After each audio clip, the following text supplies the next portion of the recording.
আজকে বছরের প্রথম দিন আর সবাইকে হ্যাপি নিউ ইয়ার জানিয়ে আজকে আমি মিনি ব্লগটা শুরু করলাম। আমাকে আজকে সকালবেলা ফ্লিপকার্ট থেকে ফোন করেছিল যে একটা পার্সেল আছে নেওয়ার জন্য, তাই আমি তাড়াতাড়ি করে চলে এলাম। এসে দেখি ডেলিভারি বয় পৌঁছে গেছে। তো দেখতেই পাচ্ছ পার্সেলটা আমি নিচ্ছি। এই যে হচ্ছে আমার পার্সেল, চলো আমরা পার্সেলটা নিয়ে থাকি। ডেলিভারি বয় লজ্জা পাচ্ছিল, তাই মুখটা দেখাতে দিচ্ছিল না। তো তারপরে আমি পার্সেলটা নিয়ে আমি চলে গেলাম পার্সেলটা যার তাকে দেওয়ার জন্য।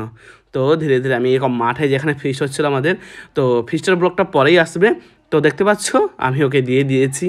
এখন ও কেমন লাগছে তা রিয়াকশনটা তোমরা দেখতে থাকো। তো এইভাবে দেখো ও খুলছে, এখন খোলা হোক তারপরে দেখা। এই দেখো পার্সেলটা খুলে ফেলেছে, তা তোমরাও দেখে নিতে পারলে যে পার্সেলটার ভেতরে কি ছিল। তো চলো ওর রিয়াকশনটা তোমরা দেখতে থাকো। আর হ্যাঁ, এইরকম মিনি ব্লগ যদি ভালো লেগে থাকে তাহলে অবশ্যই চ্যানেলটা সাবস্ক্রাইব করো আর পাশে থাকো, আর অবশ্যই লাইক কমেন্ট শেয়ার করে দিও।